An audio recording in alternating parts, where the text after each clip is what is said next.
bien, Johnny Hallyday, venez. Il a 16 ans, je crois. 17. Vous voyez, ça change tout. Johnny Hallyday, avez-vous réellement du talent ou bien vos chansons sont chaque fois arrivées, comment dirais-je, au très bon moment? Le pyromane Hallyday s'est rangé. La nouvelle est confirmée. Il partira pour l'armée afin de servir d'exemple à ceux qui l'admirent. D'abord, j'ai été un blouson noir. Et puis, je me suis battu. J'ai appris à me défendre plutôt, à la manière de la rue. Et puis un jour, vous allez à l'enterrement de ce père en Belgique. Ouais, ce qui m'a attristé, c'est que j'étais tout seul. Vous avez peur de mourir? Ouais. Ne vous inquiétez pas, la route est belle. Mourir, c'est quoi? On continue là-haut? Tu aurais pu vivre encore un peu, Johnny. Je sais que nous nous reverrons un jour ou l'autre. Salut, mon père, salut.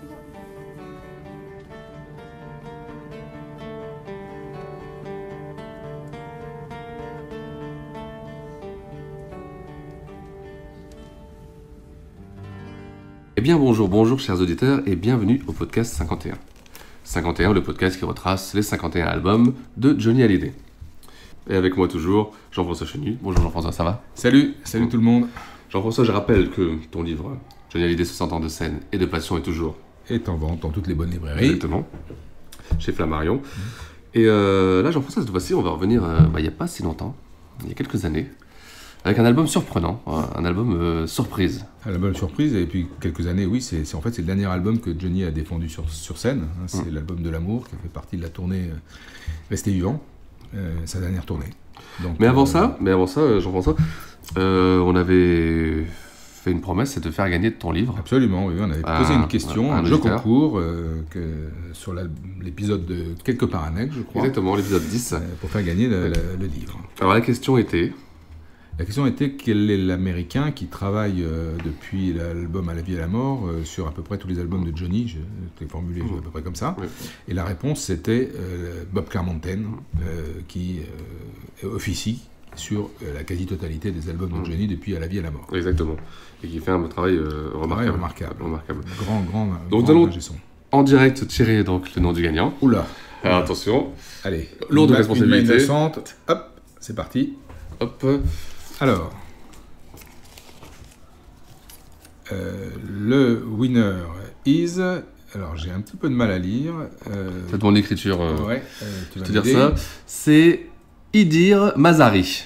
Idir Mazari, bah écoute Idir, je vais te contacter, on va te contacter, et puis avec les éditions Flammarion. Voilà, il faut qu'on ait ton adresse, tes coordonnées, et Flammarion t'enverra le livre chez toi. Et tu vas voir, c'est un super cadeau. Écoute mon cœur qui bat.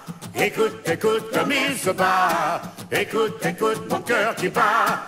Écoute comme il se bat.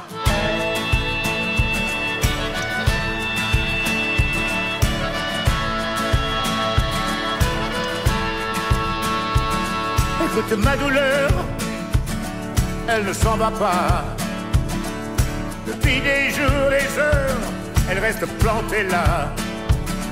Écoute mon cœur, il n'entend plus que toi, rien d'autre que toi.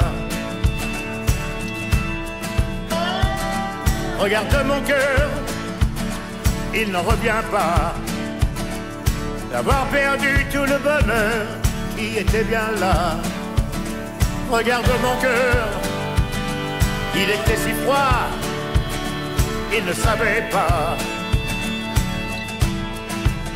Je ne t'en veux pas, je ne t'en veux plus, je t'en voudrais toujours. Je ne t'en veux pas, je ne t'en veux plus. Écoute mon cœur qui bat. Écoute comme il se bat. Écoute mon cœur qui bat. On dit que c'est un album surprise, c'est un album... Personne ne s'attendait à cet album. C'est l'album probablement le plus surprenant, le plus inattendu de toute la carrière de Johnny. C'est son 50e album, donc déjà, il a fallu attendre longtemps. Oui. Mais c'est vrai que le scénario de la naissance de cet album est ubuesque. En fait, Johnny a enregistré Restez vivant, mais pas un an, ça marche très bien, l'album est très bon. Il fait une tournée fantastique, la tournée Rester vivant qui marche du feu de Dieu. Quand Johnny enregistre un album, tout Paris, et même au-delà, est au courant. Donc les propositions de chansons affluent, on sait que voilà, il le fait savoir et ses équipes le font savoir, donc tout le monde a envie d'écrire pour Johnny. Ça, quand on est chanté par Johnny Hallyday, on est très content. Et donc là, on entend parler de rien. Et donc la tournée se déroule. Alors, moi j'avais prévu d'aller voir cette tournée pendant mes vacances à Biarritz, où son manager organise un festival adossé au stade Aguilera, le stade de rugby.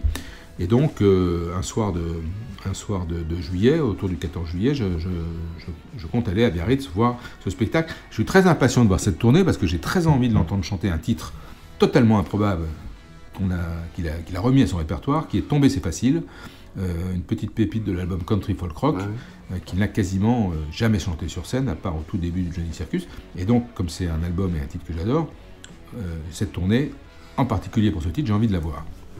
Donc je prends mes places. Malheureusement, le jour du concert, l'après-midi, je fais une mauvaise chute dans mon jardin et je me fais une belle entorse à la cheville. Bon, je me dis, ça va aller, pharmacie, attel, je me rends au concert avec ma femme, j'ai du mal à marcher, je me gare loin. Et puis là-bas, quand on arrive, d'abord il n'y a pas de place assise, donc c'est un peu inconfortable. Et puis sur le coup de 10h, les éléments se déchaînent et un orage terrible s'abat sur Biarritz. Donc là, tout le monde s'abrite comme on peut. Moi, je sais, j'ai de plus en plus mal. Et derrière, je sais que je dois faire la route, parce que je dois rentrer à Bordeaux dans la nuit, et que ma femme ne conduit pas la nuit, donc ça devient compliqué.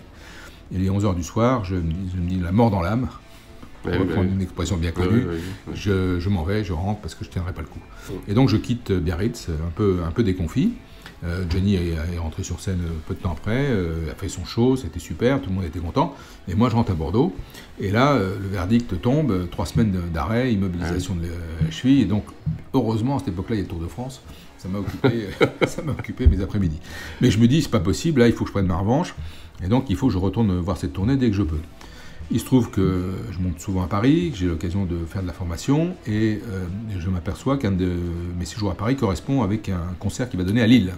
Lille, c'est pas loin de Paris, et il va le faire au stade Pierre-Mauroy, qui est un stade que je connais bien, parce que j'y emmène mes étudiants régulièrement, un stade qui est assez génial, parce qu'il est couvert, donc il permet aussi bien aux footballeurs de jouer, que d'organiser du tennis, du basket, et des concerts devant plus de 20 000 personnes. Donc c'est vraiment une belle réussite. Donc j'appelle mon copain de chez Warner, je lui dis, écoute, voilà, est-ce que je peux t'acheter 2 places pour ce concert? Il s'arrange pour que j'ai mes 2 places, et il me dit, bah, t'as raison d'y aller, ça sera une belle soirée, tu verras, je t'en dis pas plus. C'est Antoine, c'est ça? C'est Antoine, mon ex-stagiaire qui a repris en main le marketing de Johnny chez Warner, et donc il m'organise ça, et le jour J, je pars de Paris avec mon habituel camarade de concert, Olivier, et donc en voiture, on gagne Lille, on part à 4h, on est à 18h à Lille, le stade est en fait tout près de l'autoroute à l'entrée de Lille, c'est aucun problème, c'est à Villeneuve d'Ascq exactement, et donc là on va dans une brasserie, la brasserie diffuse du Johnny à fond, donc super ambiance, on rentre dans l'enceinte qui se remplit, et le concert démarre, Johnny en pleine forme, ambiance géniale, et tout se passe merveilleusement bien. Je me dis que il y a peu de chances que j'entende Tomber c'est facile, parce que je me doutais que le titre serait retiré assez vite de la setlist, tellement ça devait être un ovni pour le public. Donc effectivement, pas de Tomber c'est facile, mais arrive la fameuse séquence dite Unplug, où Johnny et ses musiciens, sur une sorte de petite scène, interprètent de façon plus acoustique les morceaux. Et là, notre Johnny, avec un sourire qui n'a pas d'égal, s'adresse à nous et nous dit qu'il nous a réservé une surprise, et il nous annonce que dans le plus grand secret, alors le secret avec Johnny c'est quand même rare, dans le plus grand secret, il a enregistré son 50e album qui va sortir là en novembre, et il va ce soir nous faire découvrir le premier titre de cet album.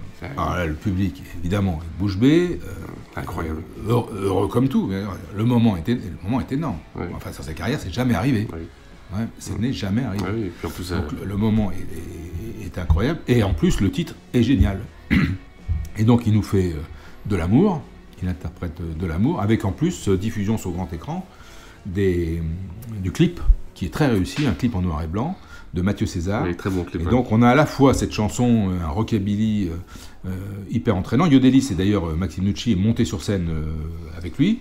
Et donc c'est vraiment un moment très fort du concert. Et je me dis, à mon fort intérieur, il est quand même très très fort, parce qu'avoir réussi à garder le secret sur un album de Johnny Hallyday, c'est quand même une performance inouïe.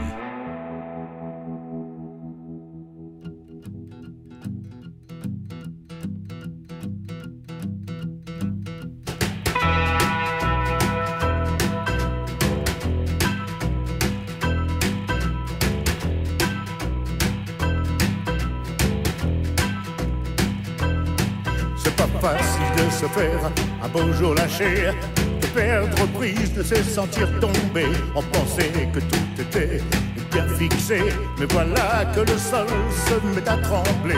De l'amour, de l'amour, de l'amour, de l'amour,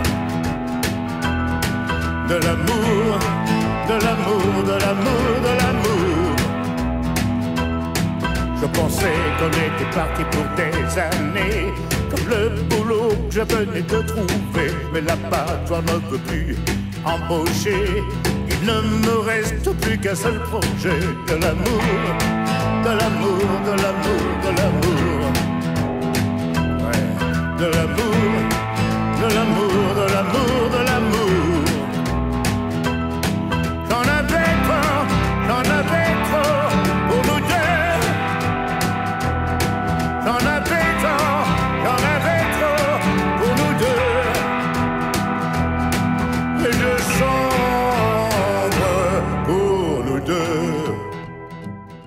Le concert réussite totale, superbe show, l'orchestre est au top, Johnny en forme, et donc on sort du concert, il doit être 23h30, quelque chose comme ça, on regagne notre voiture, et puis là, un coup de téléphone de mon ami Antoine qui me dit alors, pas mal hein.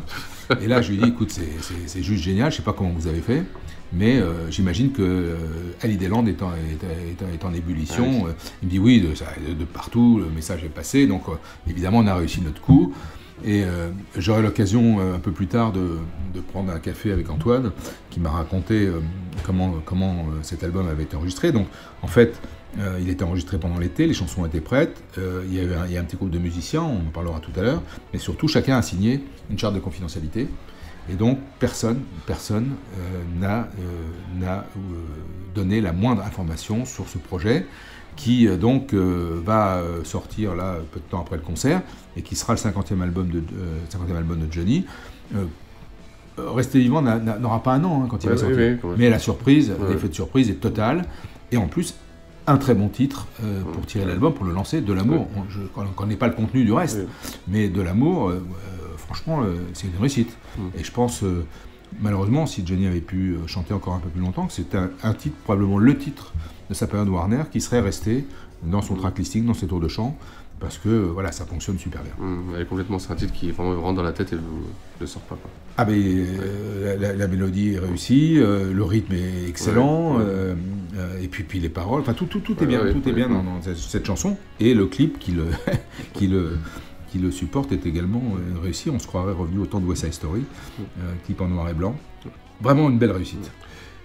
11 titres sur l'album, c'est court, on revient un peu au classique des années vinyles. Oui, enfin, avant de dévoiler les titres, il y a un contexte autour de cet album qui est quand même tout à fait particulier. Il y a eu cet effet de surprise incroyable, et la date de sortie de l'album, le 13 novembre 2015, c'est malheureusement une date terrible, puisque c'est le jour du massacre du Bataclan. Et quand vous découvrez le contenu de cet album, et que vous êtes confronté à cette réalité, et à ce drame, on se dit là, il y a quelqu'un, le destin, des signes, mais il y a quelque chose de tout à fait étonnant. C'est vrai. Tout à fait étonnant. C'est vrai. Alors comme tu le dis, c'est 11 titres, dont un caché. Un titre caché. Bon, le voyageur clandestin, c'est pour ça qu'il est caché à la fin de l'album. Mais donc c'est un disque court, c'est un disque vintage quelque part. C'est un vinyle. Un vinyle. Mais c'est un disque intéressant.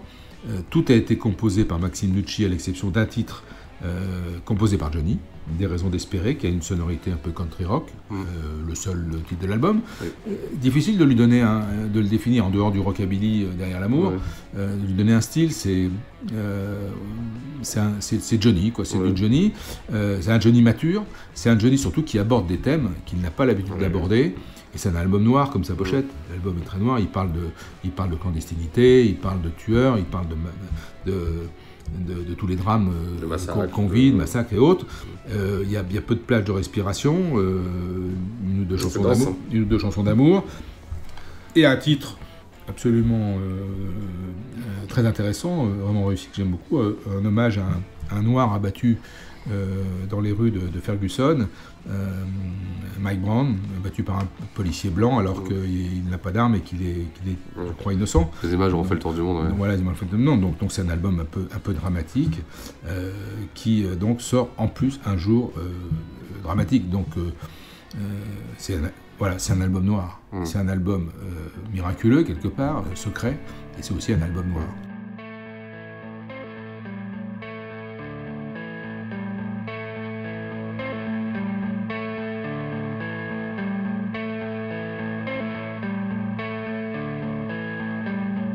Parfois même la nuit, j'en voudrais d'être blanche, blanche quand le corps d'un homme gît, noir entre quatre planches. Parfois même les cris ne couvrent pas le silence, malgré les flammes des bougies. L'obscurité avance, et noir comme la colère qui gronde dehors. Le soir en comptant les balles dans la peau de Mike Brown, dans la peau de Mike Brown.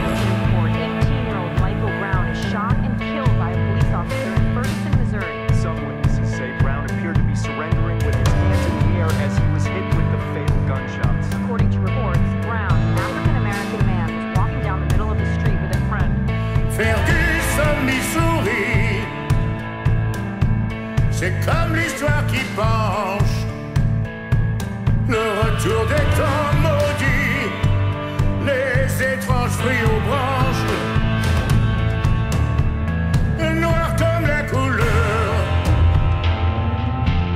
de tous les torts. Le soir en comptant les balles dans la peau de Mike Brown.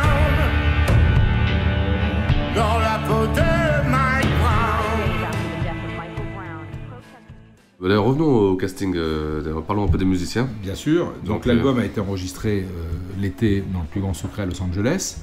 On retrouve bien sûr Maxime Nucci, compositeur à la guitare, avec Blake Mills, Laurent Verneret qui est le bassiste de Johnny, Charlie Drayton, formidable batteur qui travaille pour Johnny depuis quelques temps, Greg Lays à la pedal steel, très bon aussi, Mitchell Fromm au piano, Greg Slapp, l'harmonica de Johnny, qui est un personnage absolument incontournable de son orchestre, et les choristes Amy Keys et Christine Miller. Donc une petite équipe dans un studio à Los Angeles, à Santa Monica exactement, et évidemment l'incontournable Bob Clearmountain pour mixer cet album, le producteur et bien sûr Maxime Nucci, mais c'est aussi Bertrand Lamblot qui travaille depuis l'attente avec Johnny, qui retravaille avec Johnny depuis l'attente, et donc ce personnel réduit met en boîte cet album à Los Angeles. Et il y a une personne qu'il faut mentionner parce que c'est quelqu'un qui est un homme de l'ombre, on n'en parle jamais ou très rarement, mais il a œuvré beaucoup pour Johnny aux États-Unis. C'est un garçon qui s'appelle Philippe Rowe, qui est un ancien journaliste de rock et folk qui vit à Los Angeles. Et quand Johnny, par exemple, veut renouveler ses musiciens, changer de musicien et autres, c'est lui qui se charge de faire le casting, de lui proposer des dons. Et là, c'est lui qui a coordonné de façon artistique cet album. C'est un homme de l'ombre, mais qui est un rouage extrêmement important à Los Angeles. Il travaille pour d'autres artistes, il travaille pour Paul Naref aussi. Mais c'est l'occasion de le citer parce qu'il faut lui rendre hommage. C'est quelqu'un d'important. T'as bien raison, t'as bien raison. Donc pour les musiciens et pour ce qui est des textes, les auteurs. Alors les textes, les auteurs, on retrouve, il y a pas mal de noms en fait, qui sont finalement les auteurs de l'album Rester Vivant, pour beaucoup. On retrouve Jeanne Chéral, on retrouve Miossec, Pierre Jouissomme, Vincent Delerme, Aurélie Saada et Pierre-Dominique Burgot. Donc c'est un peu l'équipe qui travaille maintenant avec Johnny. Il n'y aura pas de... il y aura en fait 3 titres de cet album qui vont avoir une vie scénique. C'est bien évidemment De l'amour, incontournable. Il y a Mon cœur qui bat, qui est le deuxième titre qui est mis en avant, qui est une sorte de gospel, assez entraînant, qui est plutôt un côté un peu dynamique, un peu réjouissant par rapport au contenu de l'album. Il y a le titre dont on parlait, qu'on évoquait dans La peau de Mike Brown, dont la version live est très réussie, très réussie, je trouve. Et puis, il y a un titre qui s'appelle Un dimanche de janvier. Et ce titre, Un dimanche de janvier, Johnny le chantera le 27 novembre à Bruxelles, avec un drapeau bleu, blanc, rouge. Et ce titre évoque évidemment le terrible drame de Charlie Hebdo. Et va être l'occasion pour Johnny de participer à une manifestation importante. Donc il le chantera à Bruxelles. Je crois que ça sera enregistré et capté pour l'occasion. Et voilà, ce sont les trois titres plus celui-là qui existeront.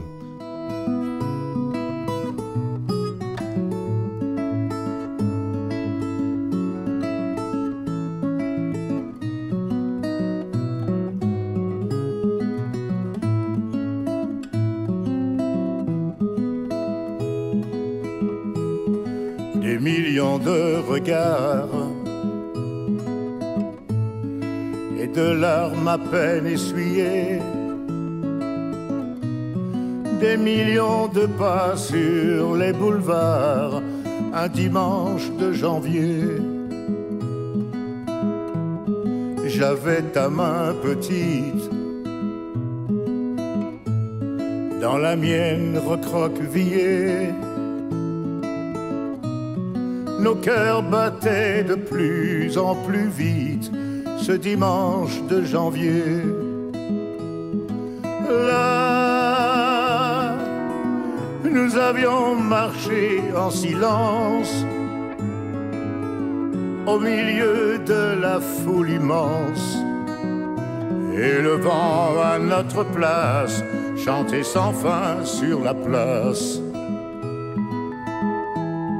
Pour apaiser la peine de tout un pays soulevé, nous étions venus sans peur et sans haine ce dimanche de janvier, pour garder en mémoire nos héros d'encre et de papier. Nous étions restés debout jusqu'au soir, ce dimanche de janvier. Là, nous avions marché en silence au milieu de la foule immense, et le vent à notre place chantait sans fin sur la place.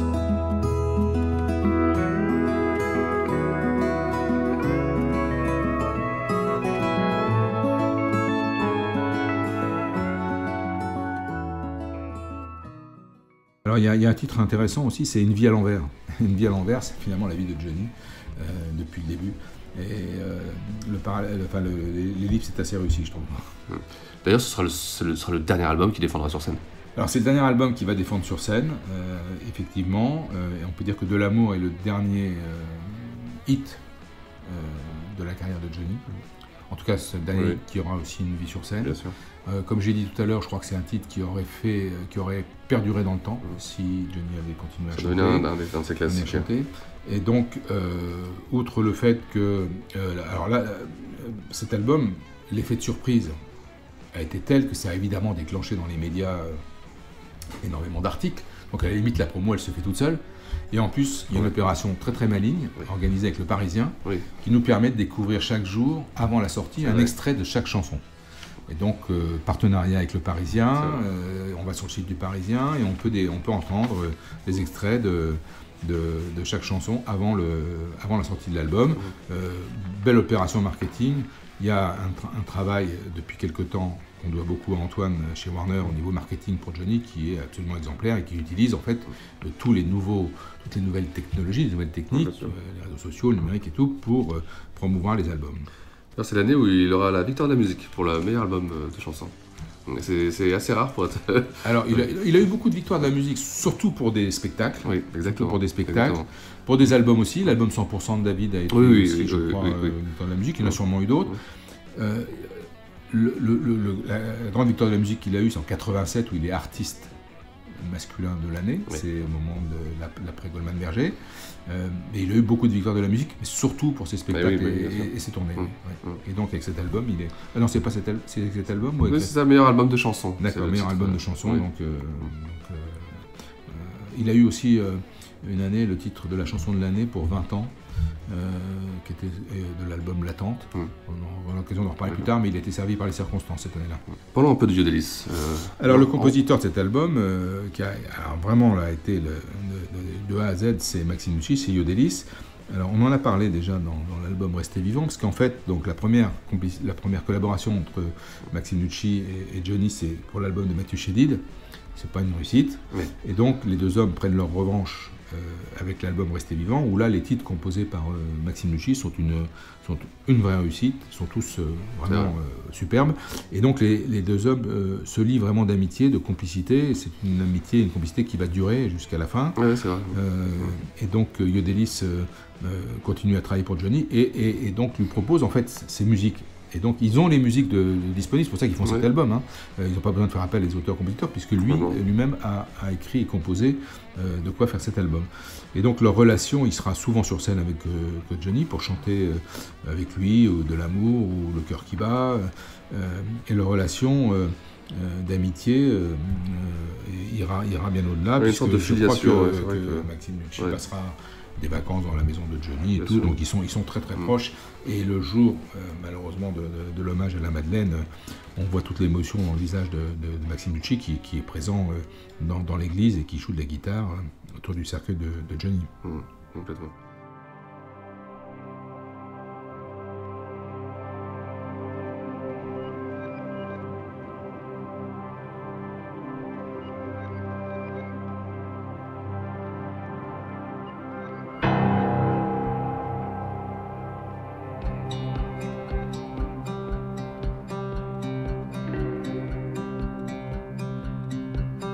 Le rond-point à Châtellerault, les néons café désert, un aquarium, un mégot, mon visage sur un poster. Je ne connaîtrai jamais la fermeture à minuit, la vie des gens qui m'aimaient n'aura pas été ma vie. Les hélicoptères, les avions, les nuits, une vie à l'envers je vis. En conclusion, un album surprise, mais un album grave, un album dense. Il y a une expression que j'aime bien autour de cet album, c'est Jean-William Toury qui, dans Rock et Folk, l'a qualifié d'album de face B. Et je trouve que c'est assez juste. Alors, De l'amour est un succès, mais l'ensemble des titres, tous les titres sont bons, et souvent les faces B de Johnny sont très bonnes. C'est pas des hits, c'est pas ce qu'on appelle des hits, des titres populaires, et c'est de très bonnes chansons. Et donc, c'est un album de face B, c'est un album sombre, c'est un album cohérent, compact. Les thèmes sont graves, on l'a dit, mais vraiment il a rarement abordé autant de thèmes avec cette gravitude. Donc l'album se vendra bien, il fera une très belle carrière commerciale. Et en fait, on a envie de dire chapeau l'artiste et chapeau Maxime Nucci et la maison de disques d'avoir réussi ce pari incroyable. Complètement. Ton titre préféré là-dedans? Alors, j'ai dit tout le bien que je pensais de l'amour, donc j'ai envie de te dire que l'autre titre que j'aime beaucoup, c'est Dans la peau de Mike Brown. Oui, excellent titre. Moi, j'ai une affection pour le morceau Tu es là. J'ai une petite balade que j'ai écoutée hier. Oui, bah, c'est un peu une respiration complètement. dans la noirceur de cet album. Jean-François, merci encore pour tout ça, pour les anecdotes, pour la façon dont tu peux nous raconter ça de l'intérieur, pour avoir vécu ça. Merci, et puis j'espère que ça continue à plaire à nos auditeurs, c'est ça qui est important. La prochaine fois, on revient dans les années 80, début des années 80, avec un tout autre album. Alors, 81, en pièces détachées, c'est une période compliquée pour Johnny. Alors, à la prochaine. À la prochaine. Ciao.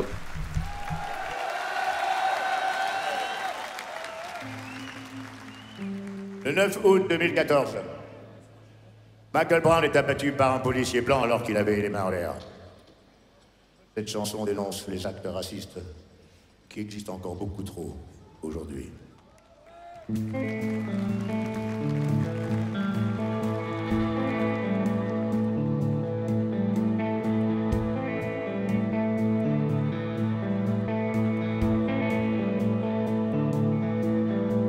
Parfois même la nuit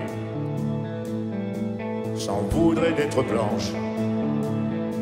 Blanche quand le corps d'un homme gît, noir entre quatre planches.